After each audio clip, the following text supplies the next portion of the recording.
Hi, നമ്മളിൽ പലരും ഒരു സൈക്കോളജിസ്റ്റ് അഥവാ കൗൺസിലറെ കാണാൻ വിസമ്മതിക്കുന്നു. എന്തുകൊണ്ടാണത്?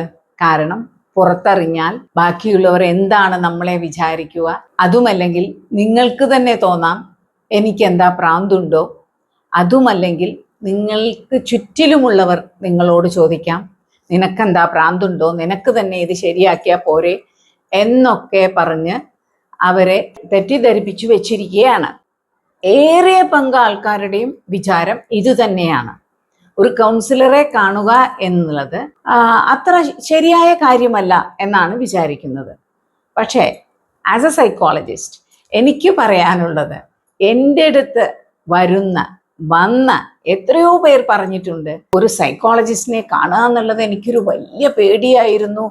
എന്തൊക്കെയാണാവോ ചോദിക്കുക, എൻ്റെ മനസ്സിലുള്ളതൊക്കെ അവർ കണ്ടുപിടിക്കുമോ, അല്ലെങ്കിൽ എന്നെ ചീത്ത പറയുമോ, എന്തിനാണ് ഇങ്ങനെ ചെയ്തതെന്ന് ചോദിക്കുമോ എന്നൊക്കെ ഞാൻ പേടിച്ചിരുന്നു. പക്ഷേ ഇവിടെ വന്നപ്പോഴാണ് എനിക്ക് മനസ്സിലായത് എന്തൊരു സമാധാനമാണ് എനിക്ക് കിട്ടിയത്. ഞാൻ ഇതിനു മുൻപേ ഇവിടെ വരേണ്ടതായിരുന്നു എന്നവർ എന്നോട് തന്നെ പറഞ്ഞിട്ടുണ്ട്. അപ്പോൾ എനിക്ക് പറയാനുള്ളത്, നമുക്ക് ഒരു അസുഖം വരുമ്പോൾ, ശരീരത്തിനൊരു അസുഖം വരുമ്പോൾ, എന്തൊക്കെയാണ് അസുഖം എന്ന് ചോദിച്ചാൽ പനി, തലവേദന, വയറുവേദന, അല്ലെങ്കിൽ നെഞ്ഞുവേദന, എന്തോ ആയിക്കോട്ടെ, എന്തെങ്കിലും കൊണ്ട് മുറിഞ്ഞു എന്നാൽ നമ്മൾ ഉടനെ എന്താണ് ചെയ്യുക? ഉടനെ നമ്മളൊരു ഡോക്ടറെ അടുത്ത് പോകും, അല്ലേ?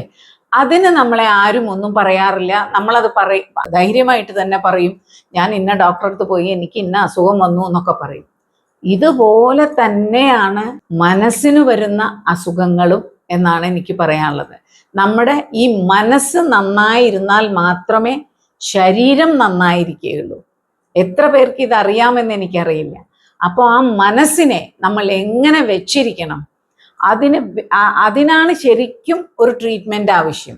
ട്രീറ്റ്മെന്റ് എന്ന് പറയുമ്പോൾ ഒരു കൗൺസിലർ എന്താണ് ചെയ്യുന്നത്?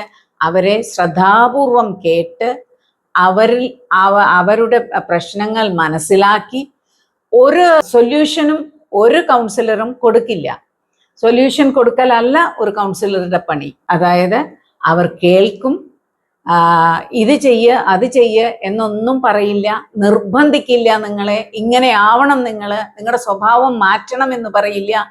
ഇതൊന്നുമില്ലാതെ നിങ്ങളുടെ ഭാഗത്ത് നിന്നുകൊണ്ട് തന്നെ നിങ്ങൾ തന്നെ അതിനൊരു സൊല്യൂഷൻ കണ്ടുപിടിക്കാൻ അവർ സഹായിക്കുകയാണ് ചെയ്യുന്നത്. അപ്പോൾ അതാണ് പറയണത്, നമ്മൾ എന്ത് ചെയ്യണം?